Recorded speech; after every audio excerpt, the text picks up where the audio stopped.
I had lost my way when I first encountered the angel that saved me. I had came disillusioned with the church, and so I had set out to find another, perhaps, religion that I could relate to. I remember going to bed that night, and I had the door open and the hall light on, because that was the way I usually do at night, because I had children and I wanted to be able to hear them if they needed me.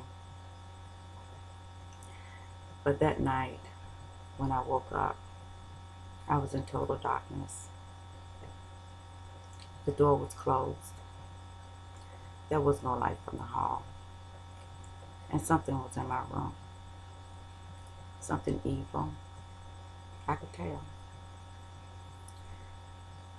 And it was crawling towards me on the bed. And I remember being scared, so scared. So I jumped off the bed and backed up against the wall, putting the bed between me and the entity that was in my room. And suddenly, there was this really blaze of light. My whole room was bathed in it. And the wind in my room was so strong that it pinned me up against the wall. And I could feel it on my face and in my hair too. And then, all of a sudden, I could hear these wings beating.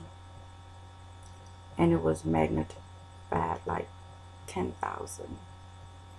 And they were just beating, beating, beating, and I could hear them. And in my head, a voice spoke to me. And it said, "Do not be afraid." And I wasn't afraid anymore. Then, there was such a battle in my room. All I could hear was screeching, anger, screaming. The walls shook. I think my whole apartment shook. I don't know how long it lasted, but it seemed like it lasted forever. But then it stopped, and everything got quiet in my room. I could see the light from the hall, and my door was open. And I looked around, and I still had a presence there. I could feel it, but I wasn't afraid. And I got in bed, and this presence, this entity that was there, stayed with me, and I felt safe, so safe. And it stayed with me for the next 3 nights, hovering beside me on the right side of my bed, above my headboard.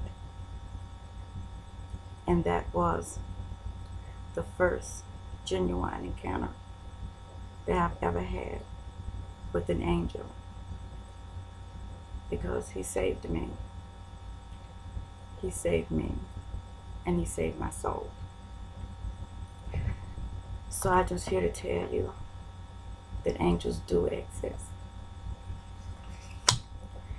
We as human beings has been fascinated by angels for decades. The media, they have portrayed angels in different movies, television shows, and cartoons. My favorite cartoon is The Littlest Angel. If you ever get a chance, watch it, because it's a very good cartoon. It's about 30 minutes long. R.A. Torre, what the Bible teaches us, he talks about the ranks and the orders of angels. the most recognized ones, I think, is the cherubim and the archangel. You know, we all have heard about those. The works of the angels are all through the Bible. The cherubim is the angel that is guarding Eden so that no one would be allowed to come in and get near the tree of life. And we remember the angel who talked to Hagar about her son. I mean, he was a messenger. And the ministered angel that came and ministered to Jesus. So, like I said before, there are plenty of others, but like I said, there are works of angels all through the Bible. We have had some modern day sightings of angels too.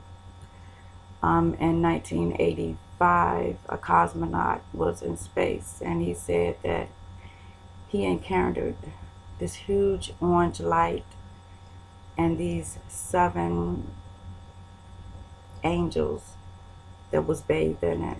He said they were huge, tall angels, and they had wings that was the size of a jetliner. And my personal favorite story is about this lady who her name was Eileen, and she was a mail carrier. And her car hydroplaned one day when she was driving through the snow and the ice. And while she laid there waiting for help to come, a man came towards the car. And she was lying there, and her window was broken out. And she was cold, so cold, she said. And the man, he asked her, did she want a blanket? And she said, yeah. And so he took a blanket and he wrapped it around her. And she felt so warm afterwards. And he said that the paramedics would be there soon. And she just snuggled down in this blanket because it felt so warm to her. When the paramedics came to get her out the car, she asked them, where was the man that gave her the blanket? And the paramedic looked at her with a perplexed look on his face, and he was like, ma'am, what blanket?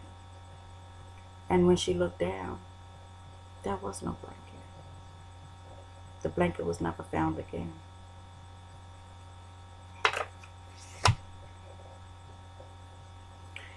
Angels have also appeared in photographs that was taken.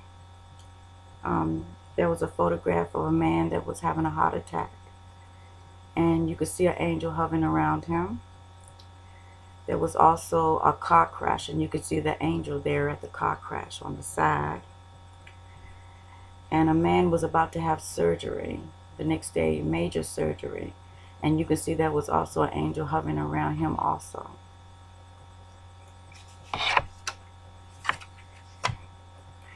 So, do angels exist? Yes, they do exist. I believe it with every fiber of my being. Because if you believe in God, then you have to believe in angels. Because both of them are spirits. And they are in the Bible and the Word. So, think about it sometimes, you know, when you just know something, and you know this person shows up at your door after 20 years, and you knew that person was coming, or you get this job that you want, and you just knew that you was going to get that job, and don't know how you knew, but maybe it was that angel, your angel, whispering in your ear, telling you that this was about to happen. And when you have walked away or had an accident that should have killed you or hurt you badly, and you wonder how you managed to get out with not a scratch on you, just walked away. Maybe that was that angel there helping you to get away.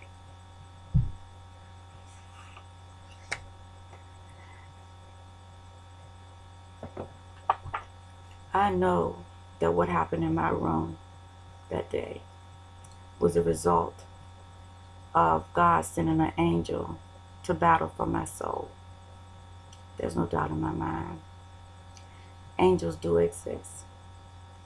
And if you think about it, you will find that in your life, somewhere, one exists in yours too. Thank you. Bye-bye.